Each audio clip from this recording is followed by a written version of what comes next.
you know, knows how to play.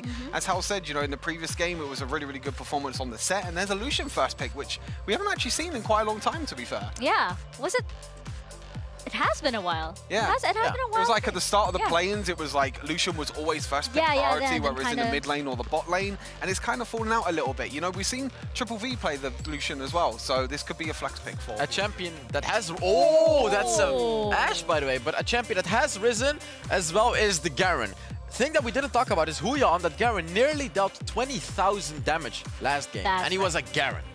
Now we see an Ashe, however, and picking Ashe this early on in the draft is a bit of a risky thing because you don't really know what you're up against, and Ashe doesn't do as much damage up until the late game. And I mean, look at that Ashe steward. She looks amazing. Brazil do not care if they pick Ashe early or not. Brazil is a region that loves the Ashe pick. They love it because they love to roam. They love to get picks with the Ashe as well. You know, with the ultimate, with the enchanted crystal arrow, you can get so many picks across the map. And like I said, Brazil as a region, they just love the Ashe pick. You know, especially with the new lethal tempo now that's come into the game. You know, sometimes before it was like this Manamune Trinity Force Conqueror build where you just focus on just using your ultimate as much as possible. But now with lethal tempo, Ashe scales a lot better into late game. We're seeing the Morgana in as well, which had some success from BRU, but I feel like, of course, you know, they're definitely missing those massive support picks from the side of again. What the Jess. We do see the Lee Sin once again, so I'm expecting some great plays from Benignus once more. And wow, that was a really high kick from Lee Sin. I look over my shoulder as if, I mean, he's really there. He's really there, guys. Don't worry, the magic is still there. And it definitely got colder when Ashe came into the picture. But yeah, Hells, right now, I'm thinking last two picks here for both teams. What could be different this time around going into game 2? It's the Janna ban. I love this Janna ban because honestly, what does it really do? Because there's still a lot of champions open that can still do the same, right? Like you have the Lulu, you have the Nami. I do love the Lee Sin from Omegha though, because Lee Sin is that type of champion that enables your allies, right? He gets you through that early game, enables your allies. And Benignus has the perfect team to be enabled. These guys are going to carry him in the late game. So I feel BRU did make some sort of a mistake not banning out that Lee Sin, especially because they picked the Camille as well. Lee Sin can push Camille out of that Hextech ultimatum, which can yet again save Aomine to allow him to carry the team fight. And I feel like Stewart... Lulu got banned as well. Lulu got banned as well. Definitely a lot over here on the sports side. But Stewart, earlier we did mention how Omegha Esports here, they know how to play into the late game. They could be funneling that towards the Ashe as well. And we see the Nami come in now to support her.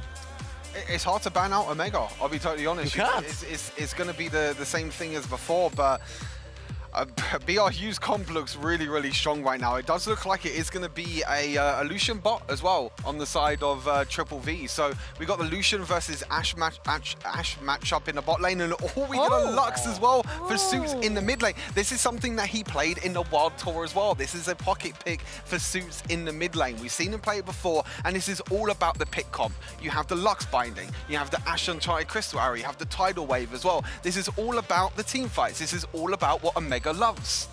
And that means this is probably going to be one fiery matchup. Once again, expecting a lot of things from Omegha, but hoping that BRU can pull through because, of course, me on the SEA side. I'm sure Rico is joining me as well, and Rafa very excited for Omegha Esports. Do I have my guesses right, guys?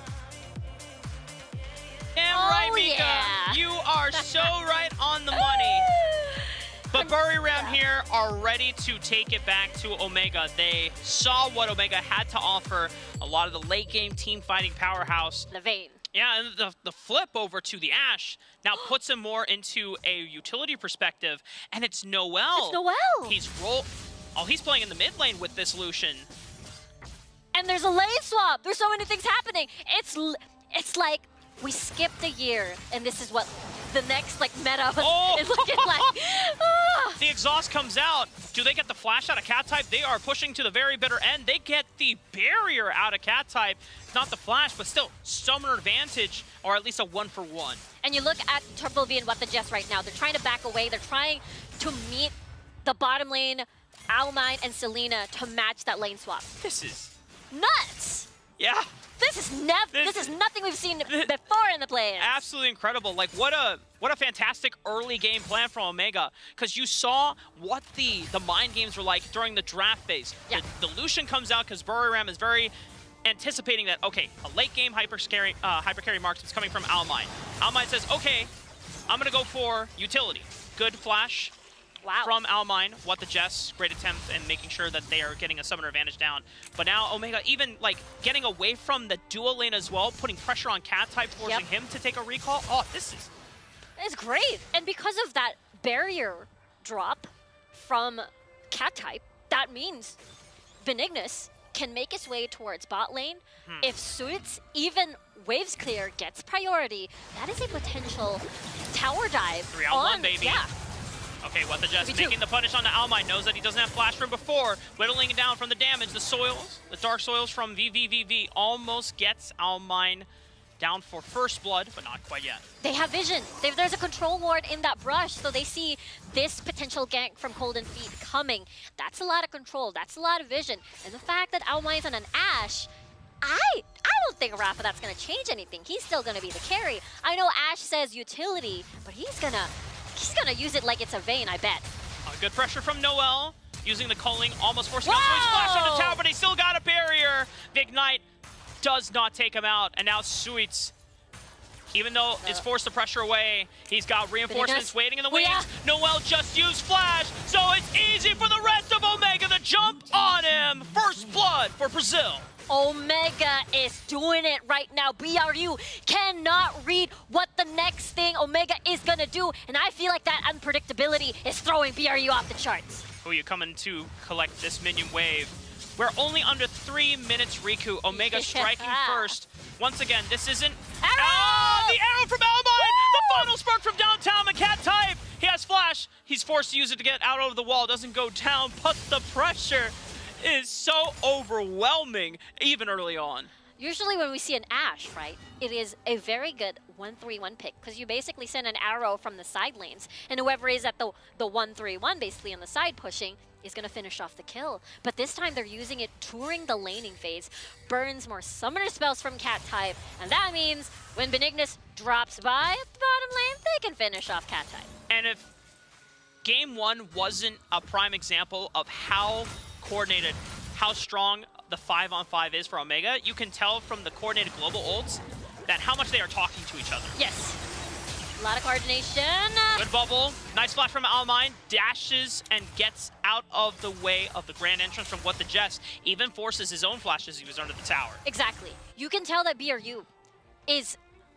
It feels like they know that they need to do something. They need to shut down Almine while the laning phase exists. Because when he's unleashed, it's going to be so hard to reach him again. It's going to be the same game number 1, even though they have a lot of all-ins. We saw earlier, they had the set. What the Jess was on the set.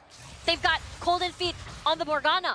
It didn't change anything. They had a lot of CC. Arrow again! And Noel still doesn't have flash. Light binding, final spark, Boom. Sonic Wave! Omegha Esports on the board once again. 2 kills so far to Benignus. And we saw how well he executed his early agency in the game last time in Game 1. I know. Now the Lee Sin again once more. He's doing so much. He's meeting every single lane and making sure that a summoner spell is burned, if not, even a death.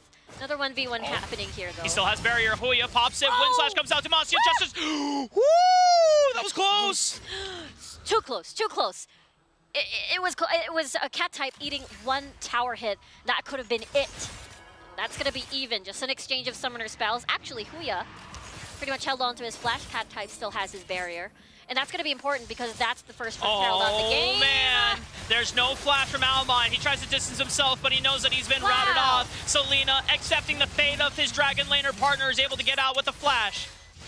And that's how you do it. That's how you deter. That's how you move in the early game. Make sure you feed Noel kills. Honestly, this is such a different dynamic because seeing the Lucian on the top laner instead with the lane swap feels like we are still standard. And this is good persistence from Buriram. They're not deterred by the fact that Omegha have been able to outplay the 2 early game attempts that made against the Dragon lane. They wait for Almine and Selena to overextend past the middle part of the top wave, and that's when they go for the play, knowing that Almine didn't have flash from before, punishing him, and now they know Selena's flash timer is on cooldown as well. Yeah, and that could be the next target because What the Jess is incredible. Like, he may not be on the Thresh, but he is on a Rakan, which is again is going to set up the team fights, the skirmishes. these sneaky knockups again for BRU to put kills onto Noel, put kills onto Golden Feet as cat type, basically. Oh my Again! goodness! Buriram! Golden Feet thought that he was lying in wait, setting up the pick, but he was on top of a ward. It was Omegha that sprung the trap right back. I want to give praise to Omegha's vision control. Wait, What the Jets now making his move on to Huya. He still has flash. Barrier not quite off cooldown, but still enough to get out alive. their information, the hawk shot. Now they're going for more. The way that they use information and making the right decisions to propel them. Whoa, Oh! Benignus! El Tamaluco! He is going crazy, but Buriram are able to answer right on back. Despite the fancy feed from Benignus with the kick flash, they are now the ones on the forefront. They're counterattacking with the final spark. The response from Sweets all the way from the mid-lane gives them the second win to answer right on back. Almine cleans it up. This is such an insane game, Benignus, with the flashy moves. I love it. I know, it was just so... That was the smoothest insect I've ever seen so far in the entirety of the icons. And right now, Omegha is able to still fight back because Sweets was able to get that final spark, chunk them down enough for low health, and BRU basically like, retreat! And they couldn't go back. And you saw that Buriram were able to capitalize on, even though the kick flash was pretty slick, Super good. a little too far out because they had reinforcements waiting in the wings. Golden Feet comes in to punish, but then the rest of Omegha are able to answer right on back. This is another example of a game where, like, Buriram are... We thought that with their dominant performance in the play-in stage, they would be the ones that were leading the tempo, that they, Omegha would have to be matching their pace. It's Omegha that are the ones that are leading the pace, and Buriram are trying to catch up. And it's all because Omegha is playing a different game. We've seen a trend, again, that the WRL has been setting this trend of chopping jungle, but no. Omegha says skirmish, pick comp, fight, lane swap, it doesn't matter. Their unpredictability and the way that they play Wild Rift is so different, BRU doesn't know what's coming next. And it's just such, it's even contrasting what we saw in game one because there was such a focus on making sure that Almine and Selena were pivoted away from danger so that they could scale on safely. This time around, Almine is being used as a engage point, a starting point to start a fight somewhere else on the map because of the global utility of the Ash Arrow. Especially if you combo that with a final spark, if the damage is not enough, you got Sweets there finishing that setup. And the fact that every single time an arrow is there, you know that Benignus is there, you know that Selena is there to combo Sonic Wave, kick into a bubble. It doesn't matter what the layering CC looks like. Omegha executed so well. And I wonder how much of Omegha learned from their fellow brother team, Vivo Keyed. We saw in the Wild Tour Grand Finals, one of the games that Vivo Key were able to take off of Omegha Esports was a composition centered around the Ash. So many other tools that could follow up on the Ash Arrow, but it was a global tool, pick comp, and we're seeing it used to perfection! Benignus goes in for the kill, but the mobility from Buriram allows them to escape. They suffer a lot of damage on the back end, and the Rift Herald could be the next target. Yeah, it seems to be BRU not using any summoner spells just yet because it's important. There's the Rift Herald. Look at Noel's positioning here, though. Is he able to set up this flank? Is he able to set up? Oh, Cateye trying to advance forward, gets caught by the light binding, the rest of the damage falling off. Huya steps on front, Benignus goes on back, peels back for the back team, and now he goes back in, Dragons Rage through three people, almost takes out Golden Feet, he's forced out, but that doesn't leave VVV any room to get out. Benignus flashes out, gets alive safely, doesn't even go down. Omegha Esports just turning up the heat. Oh dear, yes, Omegha. Crazy team fighting, crazy skirmishes. BRU has no answer, and so far, now they're getting all the objectives. Rift Herald secured. Gotta take a look back at that replay once again, Riku. Really nice setup by What the Jess, but unfortunately the follow-up is a bit scattered. Noel, their main consistent AD carry, is quite far away. Amazingly done by Benignus once more. He has been killing it on this Lee Sin so far, and that's the reason why BRU is having a difficult time maneuvering around these fights.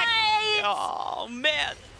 I'm still fanboying over the kick. That kick is... I am such a fan of big Lee Sin moments. The Crystal Enchanted Arrow almost threatening another pick on the What the Jess, but it is guaranteeing that Omegha have the inside track to rotate on over. They have control of the outer vision rim of this Dragon Pit, which makes it harder for Buriram to get in. Buriram has to take this away, has to deny this away, because Omegha, their rotations have been superb so far. Every single time, you get to see Benignus elsewhere. You get to see Selena waiting to combo with the arrow, with the bubble. You don't know where these members are going to come out from. And that's the reason why the Cloud Drake is going to help Omegha do these things even more. While we have a moment to breathe, and Omegha are setting up for this Dragon Pit. You know, go back to the general scope of what this group is. This Group C, FunPlus Phoenix and Flash Wolves, the other two teams that are in this group. Omegha Esports. Eventually, no matter who goes on through, Buriram or Omegha, FunPlus Phoenix is the ultimate raid boss. They are the team to beat. But being able to take out this series puts you in a better spot to escape the group stage and get into the knockout. And based on what we judge from Buriram and Flash Wolves and during their play-in stage, good smite from Benignus, making sure that it doesn't get stolen by the culling. Arrow from downtown. Yeah, this series win is so important for establishing so much momentum in this Group C. Are they going to get a kill? Cat type trying to run out. They got the tower, but what is the price they must pay? They overextended quite a far bit of it. Cat type almost living through the bitter end. So much mobility expended, but they cannot run away from the power of Omegha.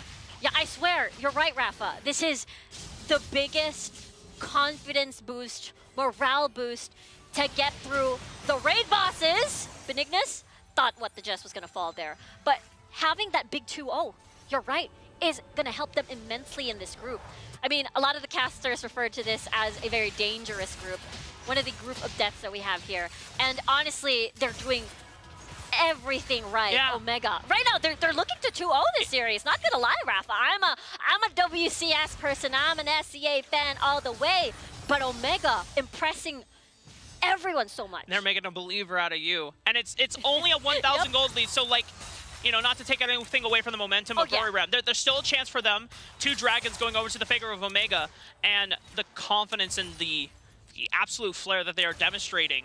This Enchanted Crystal don't... Arrow? Whew. That was close. That was close.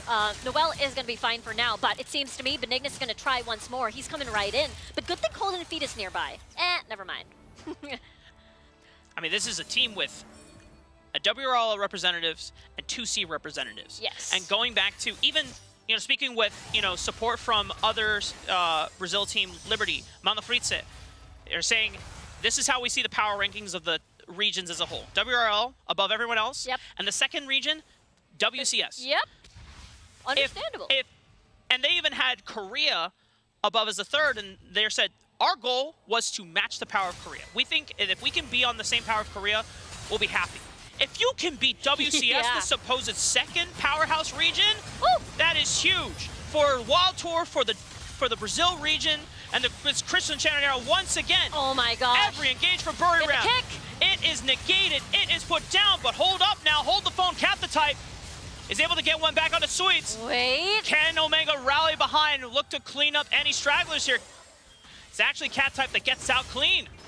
You gotta love the way that Owlmine plays in these fights. You get to see him move forward, but then go back. Again, his mechanics, I mean, I say that when he's on an Ashe, but he's very aware of spacing and how he positions around these scary fights, because you're up against a Morgana, What the Jess, with the setups that can easily punish you, because especially you're an Ashe, you don't have a lot of defensive options for yourself. So again, Owlmine, big favorite coming into the group. Rafa! I'm a fan!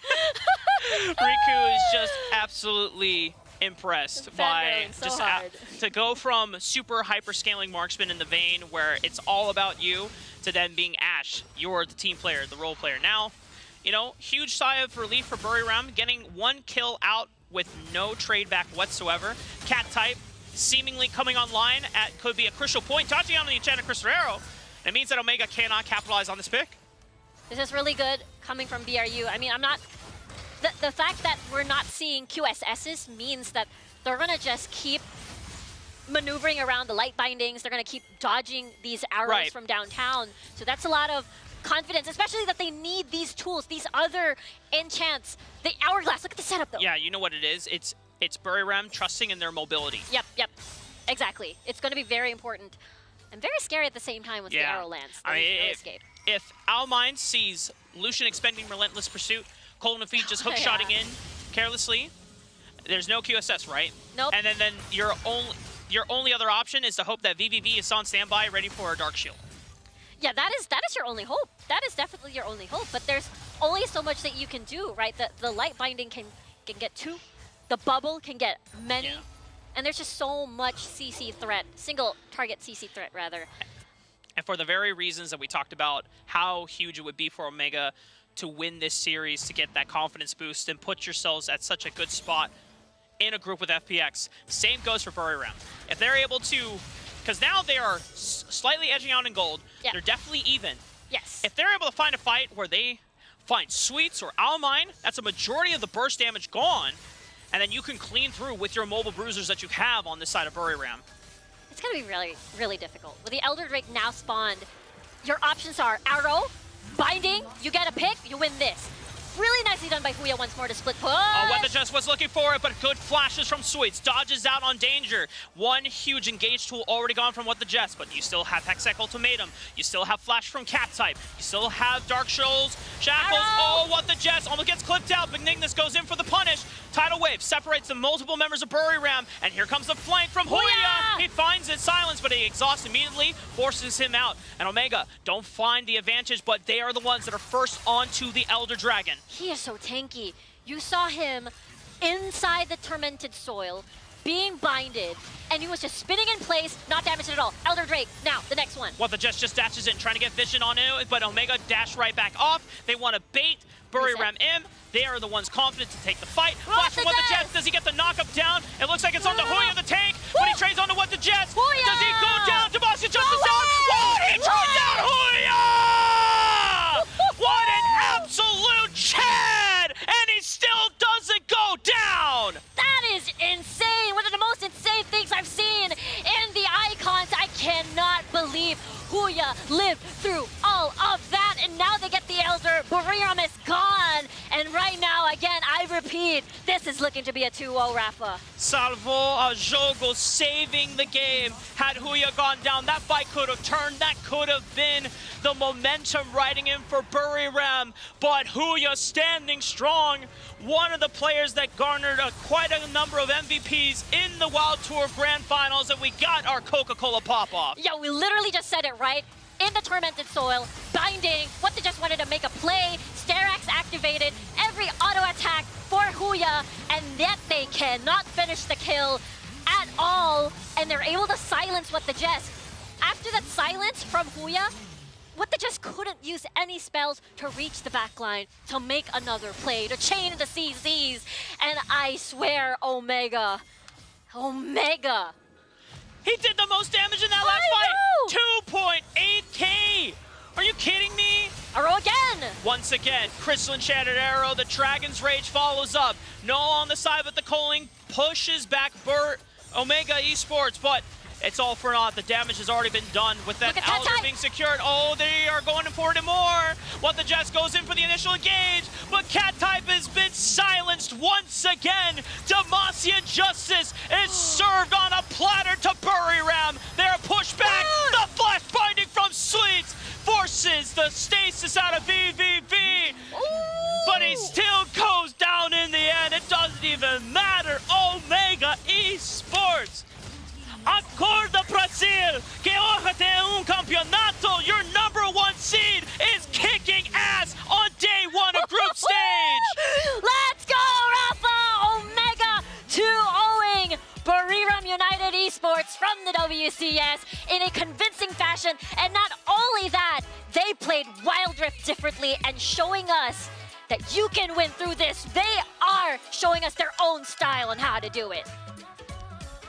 This is why you fall in love with Wild Rift in the first place. To see some of the best regions around the world come face to face with each other with their best representatives, showing these clash of styles. And sometimes what happens throughout the tournaments when the scrims come up, you see adaptations, you see teams forced to change their style because they're falling behind the pace of other teams. Not Omegha. Yep. This is exactly what they played in Wild Tour. This is exactly what they played in Brazil, what they made a name for themselves. They owned it, they pumped. Yeah, it shows how Like nothing happened. Like nothing happened. You can see the goal lead as well. You know, it's still a very, very close game throughout the entirety of the game. You know, only about a 1,500 goal lead for Omegha. There was a point where Buriram also had a goal lead as well. But when it gets to late game, this is where Omegha shines as well, and that's what they did. They scaled to late game again. They got the Ashe Lux combo as well, which got them a few picks and got them that goal lead in the early game, and it just helped them throughout the entire team. I mean, look at that. Look at that. Did he do the he No, nearly did the most damage, and that's crazy to me. I mean, that's probably the craziest thing to me, because he by far tanked the most damage. We saw it happen, and then for him to do that much damage on Garen as well. I mean, what's wrong with Garen? Crazy. It's crazy. I think we have a problem over here, and I think towards the rest of the groups, we're gonna see this champion quite a lot. I have a feeling this Garen is going to be a favorite for many, many teams. But you know what I like about Omegha Esports as well? I love teams with unconventional drafts. I mean, I love teams that push the barrier